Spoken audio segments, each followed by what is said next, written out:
Hey, the day has finally arrived where I share more about my book, Sex in the 21st Century, Healing Collective and Individual Trauma. So about 3 years ago, I had the idea that I wanted to write a book about sex, and I just wasn't really sure in which direction it will go. I knew that it had to mention that sex is sacred.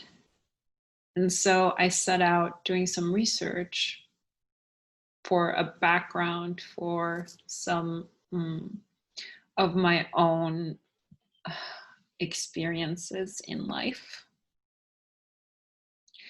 And now I'm happy to say that the book is complete and it will be out in September. I just did the final revisions and it wasn't that easy. So I'm just going to share a little bit about what went into creating this book because I self-published it. But before I do, I want to share a little bit about what to expect inside the book. So I divided the book into 6 chapters. The first one talks about the myths around sex. The second is an investigation or an exploration of the notion of sacred sex and what sacred sex is. And then the third chapter is about what to do or how to go about changing the taboos that we have about sex. And the fourth is about integrity and morality. The 5th chapter talks about my art therapy practice, which I call archetypes. And the 6th chapter is also another modality that I've been working with, which is called Journey into the Womb. And it's not so much a modality, but it's healing for the womb. And I'm not going to share any more about each individual chapter. I'll save that for another video, but also I'll save that so hopefully you get the book and read more about what I say in each chapter. I want to share a little bit about what went into making this book. So as soon as I decided that I wanted to write this book, I had all kinds of questions. Am I going to go with a traditional publisher? Am I going to self-publish? What's the cover going to look like? What am I going to put in the book? I, at one point, considered illustrations in the book, and then it felt like I was taking on more than I can chew. I tried to get people to collaborate with me, but I didn't find anyone interested in doing that. I luckily had 2 people who actually read my book when I had the first draft ready last year. So I've been working on this book for 3 years and just gathering information. It started out with an article that I wrote that I presented at Science and Non-Duality 3 years ago. And I figured, what if I take this article and make it into a book? You can find my article on my website in my blog space and also on academia.edu. Anyhow, so this article was my outline or my guide into what I would explore in the book. And I had the outline set up, finished writing it in a year, and then I was refining it for the rest of the time and sort of really flushing it out because there were some parts that I didn't really want to keep in there as they are. Some parts needed to be more anonymous, and some parts were almost like a journal that also didn't need to go in there. So I had to edit several times. I would say I've edited it about 10 times before I sent it to publication. And I just did the final edit right now, which was a good idea because I just ordered this one copy before I made it allowed for publication. And this was a recommendation that I had read about in one of my research articles about what to do when you're self-publishing. So I got this copy and I noticed that there were a few things that needed to be addressed, like the spine and the gutter, and then a few typos here and there that I had missed the first time around. Otherwise, it really looks like a professional book. I'm really happy with it. And that's the other thing too, is that deciding on the publisher was a tough one. I, at first, had what I thought was a traditional publisher interested in my book, but they turned out to be a vanity publisher, and so I decided not to go with them, but I had already signed a non-disclosure. It was Austin Macaulay Publishers who were interested in publishing it, and they hadn't said they wanted it, they just were interested, and after I had them sign the non-disclosure, I changed my mind. I had a change of heart, and I decided that I wanted to just publish, self-publish. I think it's not just because of the challenge, it's because I felt like if I had someone else publish it for me, it was going to take my voice out of the document, and I didn't want that. I wanted it to be my voice and no one else's. So that's one decision you have to make, is that how much of your voice are you willing to give away when you're deciding to publish something? And I guess it's different with each publisher. Some might work well with you and some might insist on having a certain voice be coming through. I don't know. Anyway, this is my first book, so I'm actually glad I decided to self-publish. That's not to say that I will not receive any criticism, because I probably will, and that's okay. It's part of the whole thing of publishing, I suppose.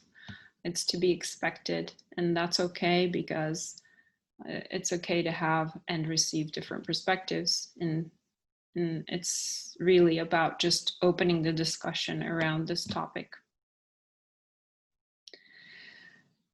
So deciding on the publisher, I decided to publish with Ingram Spark.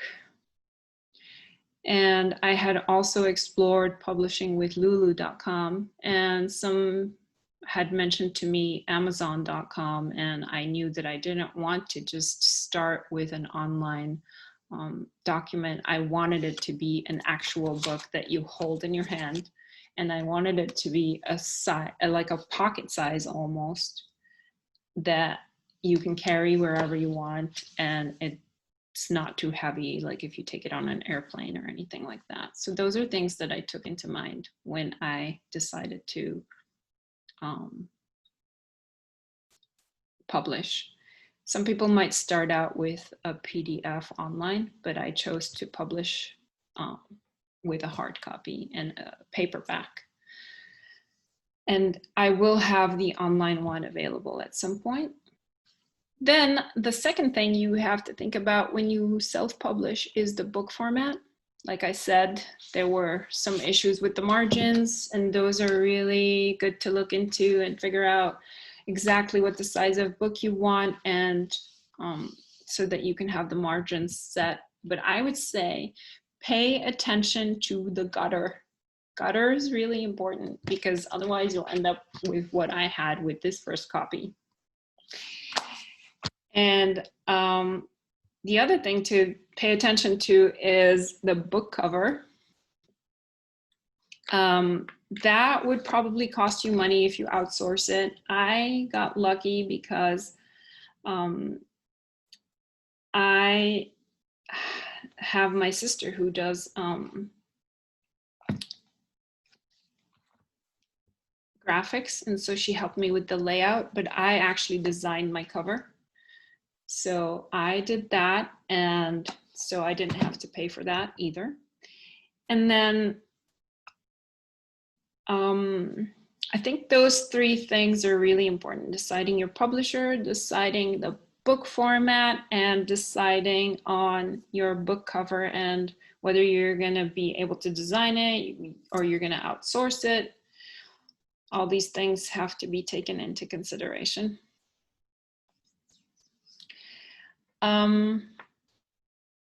As far as cost, it didn't really cost as much as traditional publishing, or as much as it would have cost if I went with a vanity publisher, because I paid $80 for getting an ISBN. Oh, that's another thing you got to remember to do, is you have to buy your own ISBN. You also have to make sure you copyright it. You have to copyright your book. And what else? Publisher, book cover, book format, ISBN. Okay, yeah, that's it. And the artwork on the cover is also my artwork. So that was an easy one. And then you also decide what pricing you're going to price it. For mine, I have priced it at $20, and it will be on a discount for the pre-sale, which is going to start in about 22 to 24 days, because I have just resubmitted everything, and it's set to come out in a month. That's it. I will not be re-editing after that. Even if I see any typos, everybody's just gonna have to let them go. Typos happen. What else is important to mention now?